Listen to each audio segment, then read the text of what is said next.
ایسا بندہ اللہ کا ولی.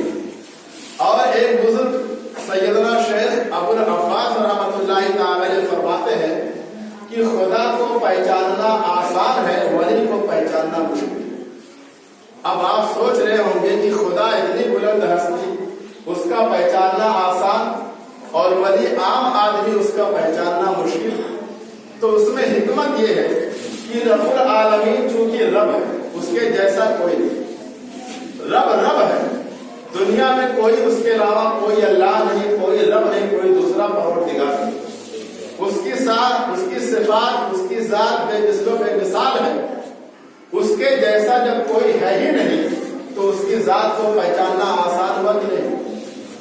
ایک چیز اگر الگ الگ طریقے کی رکھی جائے تو انسان پہچان لے، لیکن کئی چیزیں ہوں اور سب کی شکل و صورت ایک ہی جیسی ہو تو انسان اس کو پہچاننے میں شک کرے گا کہ یار میں نے کون سی چیز رکھی، کون سی اٹھائی، یہ تو ساری چیزیں ایک ہی طرح کی ہے، مل گئی ہے، پتہ ہی نہیں چلتا.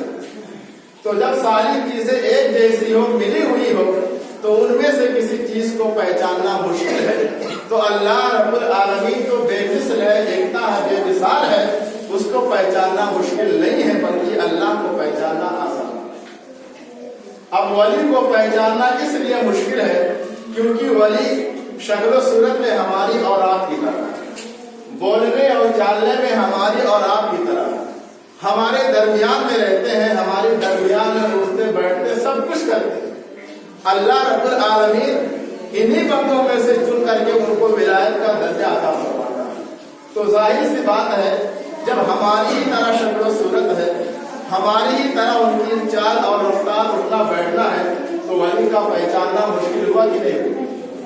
ہم کیسے پہچانیں گے کہ یہ اللہ کا ولی ہے، یا کسی کو ہم ولایت کا درجہ کیسے دیں گے؟ ہم عوام الناس میں یہ بات کیسے مشہور کریں گے کہ یہ اللہ کا ولی ہے؟ تو بہرحال ولایت یعنی ولی کا پہچاننا بہت ہی مشکل کام ہے. لیکن اس کے باوجود بھی آقا علیہ الصلوۃ والسلام نے کچھ نشانیاں، کچھ صفات بیان کر دی ہے کہ جس کو دیکھنے سے خدا یاد آ جائے، جس کے پاس بیٹھنے سے فکر آخرت تازہ ہو جائے، آخرت کی باتیں یاد آنے لگے، تو بہت حد تک ہم یہ تصور کر سکتے ہیں کہ اللہ نے ولایت کے لیے اس کا انتخاب کر دیا. دوسری بات، ہماری قوم کے درمیان جو یہ رائج اور مشہور ہے کہ جو ولی ہوتا ہے اس سے کرامت ظاہر ہوتی ہے. کرامت کا مطلب کچھ کر دیا بابا نے، چمتکار کر دیا، کوئی کرشمہ دکھا دیا. تو کرامت ظاہر ہوتی ہے ولی سے، اس کا کوئی بھی انکار نہیں کر سکتا. لیکن اگر کوئی یہ کہے اور یہ مانے کہ فلاں جو مزار والے صاحب مزار ہیں، میں ان کو اسی بنا پر مانوں گا جب میں کہیں سے سن لوں گا یا پڑھ لوں گا کہ ان کی کرامت ہے، تو ایسا آدمی غلط ہے، جاہل ہے، بے بنیاد ہے. کیونکہ کرامت ولی کے لیے شرط اور لازم چیز نہیں ہے. شرط اور لازم چیز نہیں ہے کہ جو اللہ کا ولی ہو تو وہ کوئی نہ کوئی کرامت دکھائے، یہ کوئی ضروری چیز نہیں ہے. ایک ولی ہے اور ایک نبی ہے. بہت بنیادی باتیں میں آپ کے سامنے عرض کر رہا ہوں. نبی جو معجزہ دکھاتا ہے، جیسے ہمارے نبی نے چاند کے 2 ٹکڑے کر دیا، ڈوبا ہوا سورج اشارہ کیا پلٹ آیا، یہ نبی نے کیا، اس کو کیا کہتے ہیں؟ معجزہ. تو نبی کے لیے معجزے کا دکھانا ضروری ہے، اس کے لیے شرط ہے. اگر نبی اپنے ماننے والوں کو، اپنے دور کے لوگوں کو معجزہ نہیں دکھائے گا تو لوگ انہیں نبی مانیں گے، لوگ انہیں تسلیم ہی نہیں کریں گے کہ یہ اللہ کا نبی ہے، پیغمبر ہے. تو معلوم یہ ہوا کہ نبی کے لیے معجزہ دکھانا ضروری ہے، لازم ہے، شرط ہے.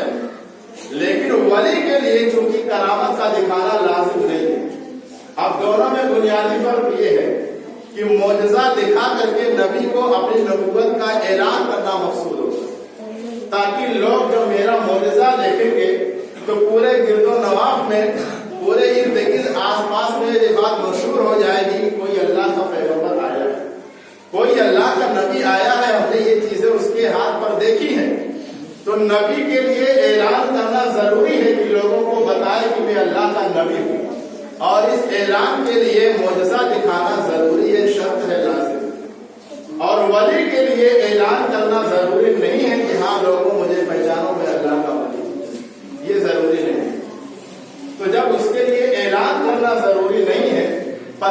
کرنا ضروری نہیں ہے, اشتہار لگانا ضروری نہیں ہے, تو جس طریقے سے اس کے لیے اعلان کرنا ضروری نہیں, ایسے ہی ولی کے لیے کرامت کا دکھانا بھی ضروری نہیں. عبد المصطفیٰ آصفی رحمۃ اللہ تعالی علیہ تو یہاں تک لکھتے ہیں کہ اللہ کے بعض ولی تو ایسے ہیں جنہیں خود بھی نہیں پتا ہوتا ہے کہ میں اللہ کا ولی ہوں. اب آپ سوچ میں پڑ گئے ہوں گے, تو سوچ میں پڑنے کی بات نہیں ہے. ہم بہت لوگ ہمیں سے ایسے ہیں کہ جو اللہ کی فرما برداری کرتے ہیں, اللہ کے بتائے ہوئے راستے پر چلتے ہیں, تو کیا اللہ ان سے ناراض رہتا ہے؟ کیا اللہ انہیں اپنے دروازے سے بھگا دے گا؟ ولی کے معنی دوست کے ہوتے ہیں, مقرب بندے کے ہوتے ہیں. تو جو اللہ کا ولی ہوتا ہے یعنی اللہ اس سے محبت کرنے لگتا ہے, اپنا مقرب بندہ بنا لیتا ہے. تو ولی کے لیے ضروری نہیں ہے کہ وہ خود بھی جانے کہ میں اللہ کا ولی ہوں. ہاں کبھی ولی کو خواب کے ذریعے یا کسی اور چیز کے ذریعے اس بات کا مشاہدہ کرا دیا جاتا ہے کہ میں نے تمہیں اپنا ولی مقرر کر دیا, اور کبھی پتہ بھی نہیں چلتا کہ وہ اللہ کا ولی ہے. تو ان تمام چیزوں کا خلاصہ یہ ہے کہ ولی کے لیے کبھی بھی آپ یہ تصور نہ کریں یہ کوئی کرامت دکھائے تب ہم مانیں گے, یہ کچھ کرشمہ دکھائے تب ہم مانیں گے. میں نے شاید بہت پہلے آپ کے سامنے بیان کیا تھا کہ خواجہ غریب نواز رحمۃ اللہ تعالی علیہ اپنے پیر و مرشد خواجہ عثمان ہارونی رحمۃ اللہ تعالی علیہ کے مجلس میں بیٹھے ہوئے, اور آپ کے بہت سارے مرید بیٹھے ہوئے تھے, اس میں خواجہ غریب نواز میں تشریف فرما. تو آپ کے پیر و مرشد خواجہ عثمان ہارونی رحمۃ اللہ تعالی علیہ نے ارشاد فرمایا کہ اے میرے شاگردوں, میرے مریدوں, تم نے میری صحبت میں اتنا دن گزارا ہے, اب تھوڑا اپنے اپنے کمالات دکھاؤ, خوبیاں دکھاؤ کہ تم نے مجھ سے سیکھا کیا ہے. ایک استاد اپنے بچوں سے کہتا ہے کہ میں نے تمہیں 4 مہینہ پڑھایا, تھوڑا ٹیسٹ تو کرو تو کتنے پانی میں پہنچے. تو آپ کے پیر و مرشد خواجہ عثمان ہارونی رحمۃ اللہ تعالی علیہ نے ایک اپنے مرید سے اشارہ کیا, کہا تو وہ ہوا میں اڑنے لگے. دوسرے مرید سے اشارہ کیا, وہ پانی کی سطح پر چلنے لگے. لوگوں نے بہت تالیاں بجائی, بہت واہ ہوا کہ ہاں آپ نے سیکھ لیا, آپ تو کرامت دکھانے لگے, آپ ولی ہو گئے. لیکن جیسے ہی ہمارے اور آپ کے خواجہ غریب نواز رحمۃ اللہ تعالی علیہ کی باری آئی کہ تم بھی کچھ دکھاؤ, تمہیں میں نے کیا سکھلایا ہے, تو خواجہ غریب نواز رحمۃ اللہ تعالی علیہ نے جیسے ہی کچھ کرنے کا ارادہ فرمایا, ایک سائل آ گیا, مانگنے والا آ گیا, فقیر آ گیا. آپ کے پاس روٹی کا ٹکڑا پڑا ہوا تھا, اس نے سوال کیا کہ میں بھوکا ہوں, تو آپ نے روٹی کا ٹکڑا اسے اٹھا کے دے دیا. وہ بابا کنارے بیٹھ کے کھا لیتا ہے, شکم سیل اور آسودہ ہو کے دعا دیتے چلا جاتا ہے. آپ نے کہا حضور میں نے یہی سیکھا. تو لوگ کہنے لگے یہ کون سی بات ہوئی, ارے ہوا میں چلو تو کچھ بات سمجھ میں آتی ہے, پانی کے اوپر چلو تو لوگ کچھ سمجھتے کیا بڑا پہنچا ہوا بابا ہے, ارے روٹی کھلا دیا, پانی پلا دیا, اس میں کون سی عجیب بات ہے.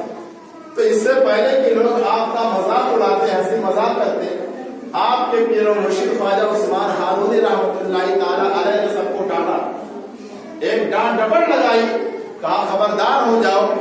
صحیح بات ہے کہ ہاں پانی میں چلنا آسان نہیں, ہوا میں اڑنا آسان کام نہیں ہے, لیکن آج کے دور میں جو انسان خواجہ غریب نواز کی سنت پہ عمل کرے, یعنی بھوکوں کو کھانا کھلائے, ننگوں کو کپڑا پہنائے, پیاسوں کو پانی پلائے, یہ بھی کسی کرامت سے کم نہیں, یہ بھی کسی انسانیت سے کم نہیں ہے. تو ان تمام واقعات کو مد نظر رکھتے ہوئے آج ہمیں یہ بات اپنے ذہن میں بٹھا لینا ہے کہ جو ولی ہوتا ہے اس کے لیے ضروری نہیں ہے کہ وہ کرامت دکھائے. کبھی تو جب اس کو خود ہی خبر نہیں کہ میں اللہ کا ولی ہوں تو وہ کرامت کیا دکھائے. تو ہم کبھی بھی یہ ضد نہ کریں کہ جب وہ کچھ دکھائے گا تو ہم اس کو بڑا مانیں گے, جب وہ کچھ دکھائے گا تو ہم اس کو بابا مانیں گے یا اللہ کا ولی مانیں گے. آخری بات بہت آسان مثال میں آپ کو دے کر کے رخصت ہو جانا چاہتا ہوں. علماء کرام آج آپ کے دور میں موجود ہیں, بہت سے بڑے بڑے علماء کرام ہیں. ہماری عوام آج بھی یہ سمجھتی ہے کہ جو عالم اور مولانا ہوتے ہیں وہ تقریر بہت اچھی کر رہے ہیں, یہ خیال ہے کہ نہیں. اور میں نے خود اپنے کانوں سے یہاں تک سنا ہے کہ آپ تقریر نہیں کر پاتے, کیا مولانا کیا پڑھے ہیں سارے. لیکن آج آپ ایک بات ذہن میں بٹھا لیں